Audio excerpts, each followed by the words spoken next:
औज़ु बिल्लाहि मिनश्शैतानिर्रजीम बिस्मिल्लाहिर्रहमानिर्रहीम। प्यारे बच्चों, कैसे आप सब? उम्मीद है आप सब खैरियत से होंगे। डियर स्टूडेंट्स, मैं उर्दू टीचर फजल सुभान और आज हम जुमात हफ्तम मज़मून उर्दू के उन्वान लोक कहानी के सफ़ा नंबर 35 और 36 को पढ़ेंगे। इससे पहले के लेक्चर में हमने इस सबक के लेक्चर को पढ़ चुके हैं, जो कि पेज नंबर 32-33 पर, और आज हम इस सबक को कंप्लीट करेंगे, पूरे पढ़ेंगे। डियर स्टूडेंट, शुरू करने से पहले आप लोगों को मैं थोड़ा जो हमारा पिछला लेसन था इसका ख़ुलासा मैं बता रहा हूँ, ताकि आप लोगों को अच्छी तरह समझ में आ जाए। डियर स्टूडेंट्स, अगर आप लोगों को याद हो तो इससे पहले के लेक्चर में हम पढ़ चुके हैं कि ये हमारे जो कहानी है लोक कहानी है, और ये एक धोबी था जो कि दूर दराज इलाकों में रहता था, और वो एक दिन जा रहा था किसी काम पर, अपने गद्दे के ऊपर सामान को बांधा हुआ था।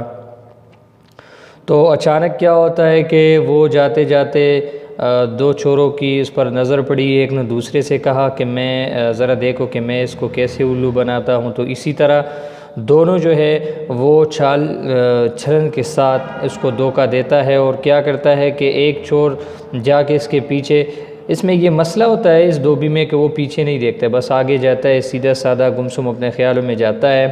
तो वो क्या करता है, वो चोर इसके गद्दे के गर्दन से पट्टा खोलकर अपने गद्दे में डाल देता है, और दूसरी चोर को कहता है कि ये गद्दा ले जाओ और झाड़ियों में छुपा लो, यानी खेतों की झाड़ियों में छुपा लो। तो ये ले जाता है और छुपा लेता है, और फिर जो है ना इसके पीछे पीछे जब ये किसान देखता है, ये धोबी देखता है, तो इसके पीछे गद्दे के बजाय इंसान होता है।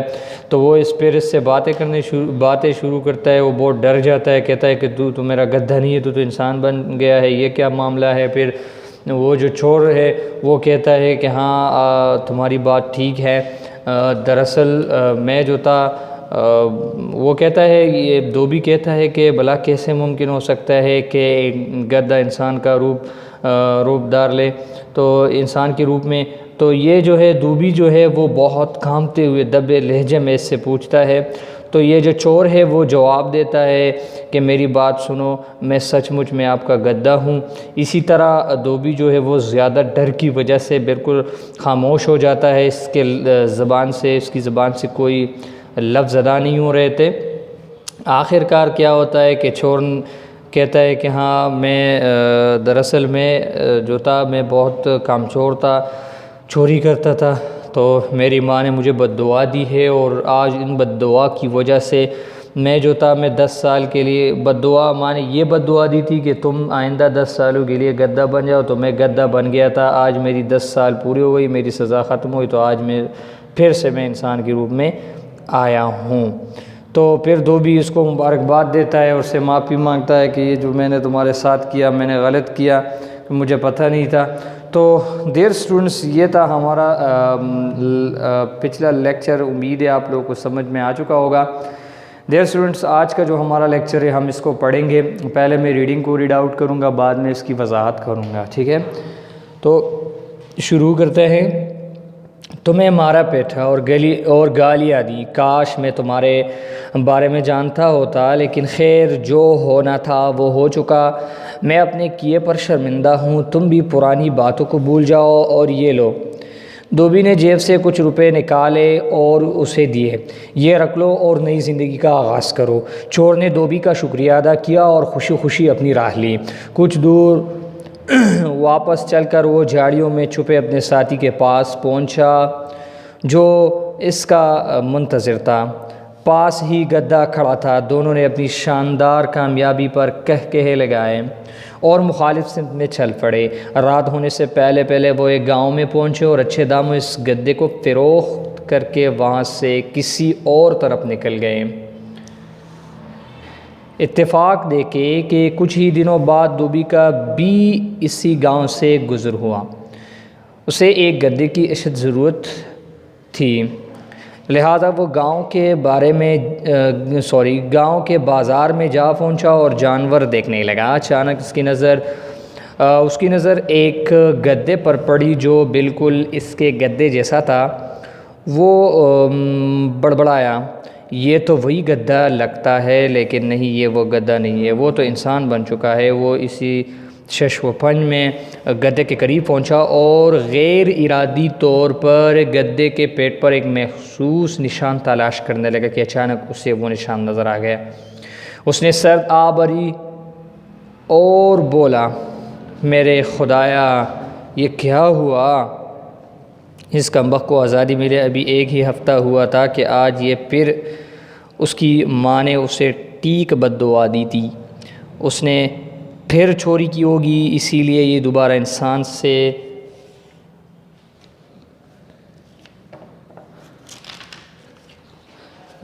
से गद्दे के इसीलिए ये दोबारा इंसान से गद्दे के रूप में आ गया। गद्दे ने अपने मालिक को पहचानते ही अपने दोनों कान हिलाए और दांत दिखाए। धोबी उसकी इस हरकत पर से खफा हो गया और गुस्से से बोला, बेशर्म, मुझे मालूम है तू अपनी आदत से मजबूर है, मगर इस बार मैं भी तुझे नहीं ख़रीदूँगा क्योंकि तुझे मुझसे भी ज़्यादा सख्त मालिक की ज़रूरत है। कहते हुए धोबी अपने गाँव की तरफ चल दिया और बाज़ार के लोग हैरत से धोबी को गद्दे से बातें करता देखकर हैरत में डूब गए। तो डियर स्टूडेंट्स, ये था आज का हमारा रीडिंग। अभी हम वज़ाहत करेंगे। ख़ुलासा तो पिछले लेक्चर का मैंने आप लोगों को बताया। अभी इसकी वज़ाहत की तरफ बढ़ते हैं।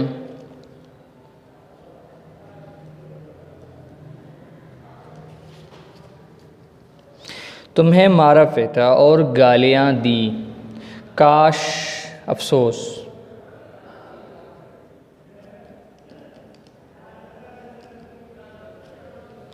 मैं तुम्हारे बारे में जानता होता, लेकिन खैर जो होना था वो हो चुका। मैं अपने किए पर शर्मिंदा हूँ।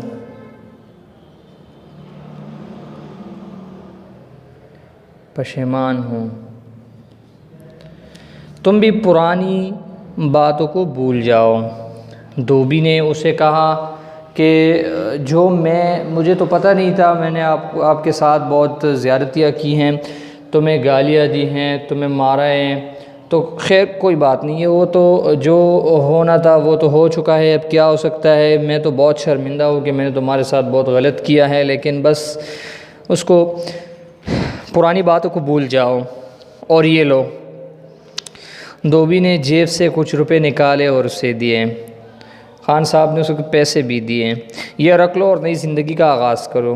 चलो, जो तुम्हारे साथ होना था वो तो हो चुका, अभी तुम जाओ, ये पैसे रखो और अपनी नई ज़िंदगी का आगाज़ करो। 10 साल बाद तू गद्दे से इंसान बन गया है। बहुत बेवकूफ़ था ये धोबी। चोर ने धोबी का शुक्रिया अदा किया और खुशी खुशी अपनी राह ली। चोर ने धोबी का शुक्रिया अदा किया और खुशी खुशी अपनी राह ली। कुछ दूर वापस चलकर वो झाड़ियों में छुपे अपने साथी दोस्त के पास पहुंचा, जो इसका मुंतज़िर था।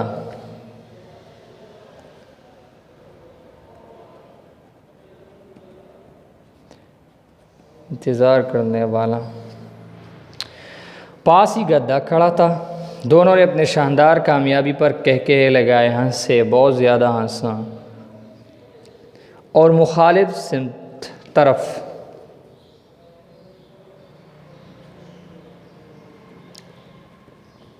में चल पड़े। दोनों ने क्या किया, धोबी को धोखा देकर वो अपने यानी धोबी से जान छुड़ा के वो गया झाड़ियों में क्या था, गद्दा था, और दूसरा इसका जो साथी था वो भी था। तो दोनों बहुत खुश हुए और मुखालिफ सिमत में चल पड़े। रात होने से पहले वो एक गांव में पहुंचे और अच्छे दामों इस गद्दे को फ़रोख्त करके वहाँ से किसी और तरफ निकल गए। अच्छा, दामों का मतलब है कीमत।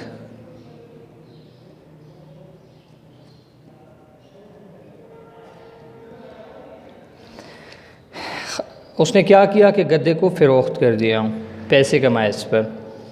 इत्तेफाक देखिए कि कुछ ही दिनों बाद धोबी का भी इसी गांव से गुज़र हुआ। उसे एक गद्दे की शद का मतलब है सख्त,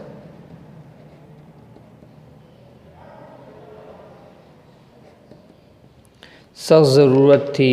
लिहाजा वो गांव के बाज़ार में जा पहुंचा और जानवर देखने लगा।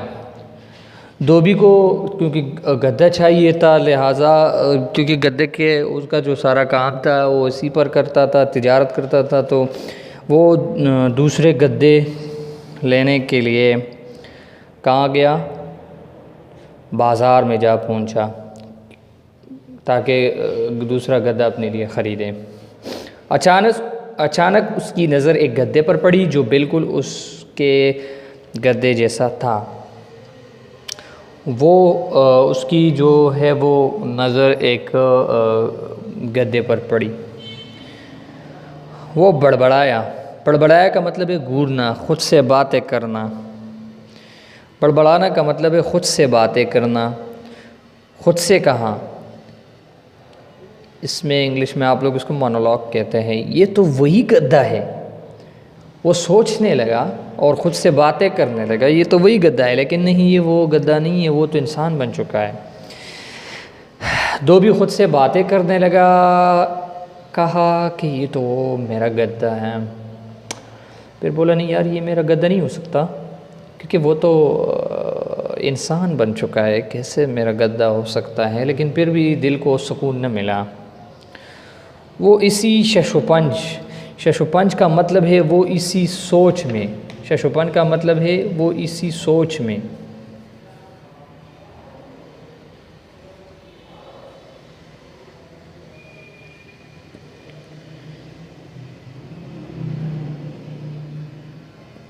वो इसी सोच में या इसी ख्याल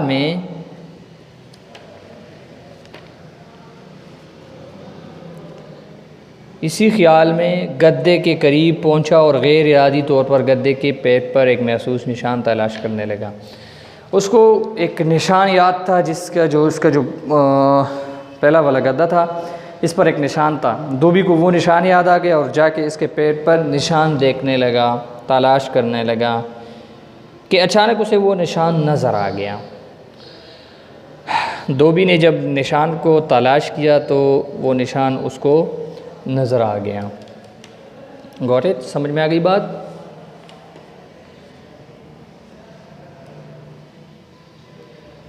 आगे चलते हैं। उसने आह भरी और बोला, लंबा सांस लेके बोला, मेरे खुदाया ओ मेरे रब, ये क्या हुआ?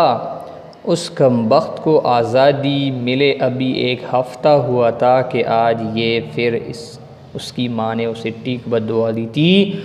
उसने फिर चोरी की होगी, इसलिए ये दोबारा इंसान से गद्दे की रूप में आ गया, शक्ल में आ गया। वो जब निशान को देखा तो फिर खुद से बातें करने लगा, फिर बड़बड़ाया कि ये जो कमबख्त गद्दा है, ये कमबख्त है। इसके माँ ने फिर उसे बद्दुआ दी। 1 हफ़्ता हो गया, ये इंसान बन गया है और फिर से ये जो है उसने फिर चोरी की होगी और इसीलिए ये दोबारा गद्दे के रूप में आ गया है। गद्दे ने अपने मालिक को पहचानते ही अपने दोनों कान हिलाए और दांत दिखाए। ये जो था गद्दा, इसने अपने मालिक को पहचानते, धोबी को पहचानते हुए क्या किया? दोनों कानों को हिलाया और दांत भी दिखाए। धोबी उसकी इस हरकत पर सीखपा हो गया। सीखपा का मतलब है गुस्सा होना।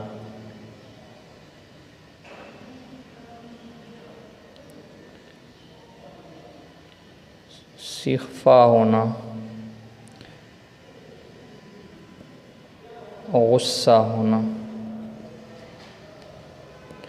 और गुस्से से बोला, बेशर्म, मुझे मालूम है तू अपनी आदत से मजबूर है, मगर इस बार मैं भी तुझे नहीं ख़रीदूँगा क्योंकि तुझे मुझसे भी ज़्यादा सख्त माल की ज़रूरत है।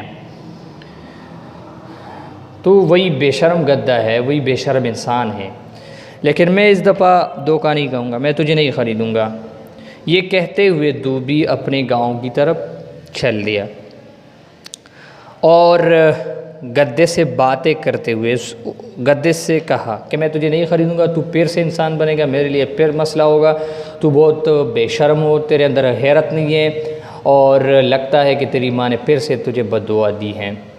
तो ये बातें करते हुए इससे क्या बोला कि तुझे मुझसे ज़्यादा मालिक की ज़रूरत है। तो क्या हो गया, ये कहते हुए धोबी अपने गांव की तरफ चल दिया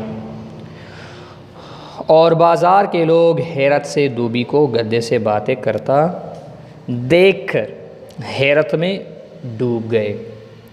और जो बाज़ार में जो लोग थे वो हैरत से यानी हैरानगी के साथ, बहुत हैरानगी के साथ धोबी को गद्दे से बातें करता देखकर और भी हैरत में डूब गए, सोच विचार में डूब गए कि यार ये एक इंसान गद्दे से इस तरह की बातें क्यों करता है, ये क्या मामला है। सारे जो थे लोग भी हैरान थे कि ये धोबी से बातें क्यों करता है, क्योंकि मामले का तो उनको पता नहीं था।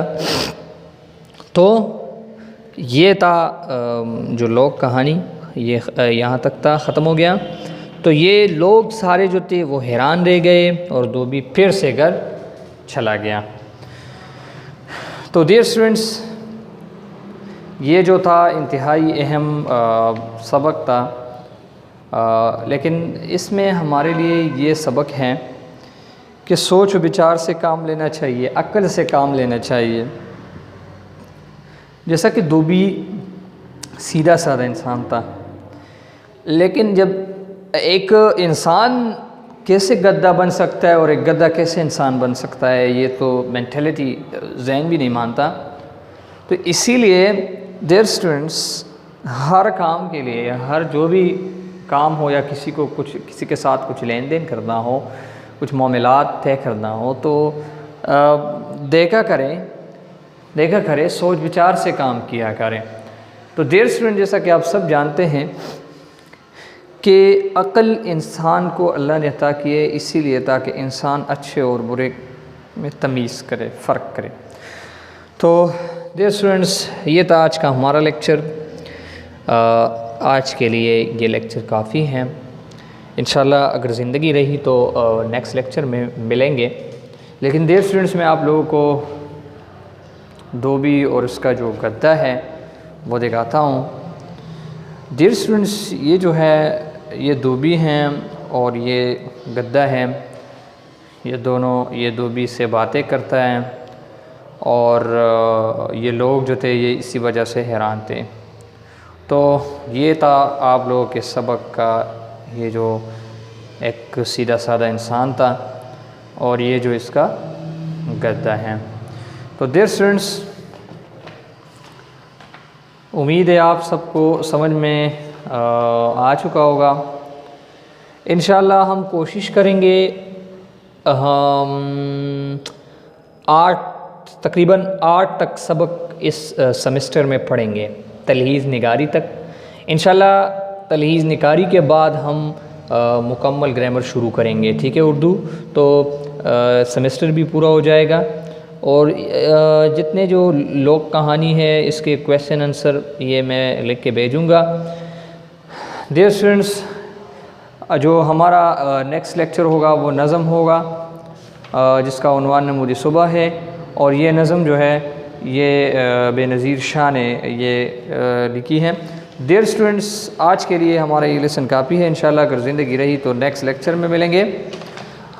और जहाँ तक होमवर्क हैं, तो होमवर्क मैंने आप लोगों को दिया था,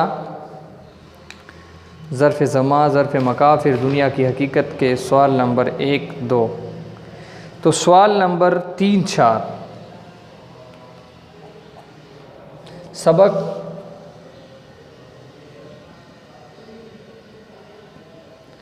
दुनिया की हकीकत के सवाल नंबर 3, 4 याद करके लेके, सवाल नंबर 3, 4 याद करके लेके टेस्ट लेके मुझे भेजें।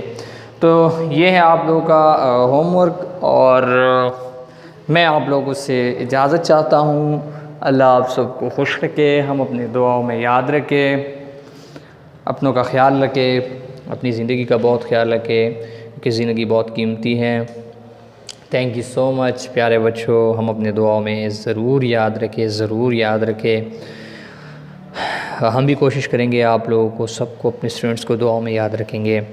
थैंक यू सो मच प्यारे बच्चों। अल्लाह हाफ़िज़।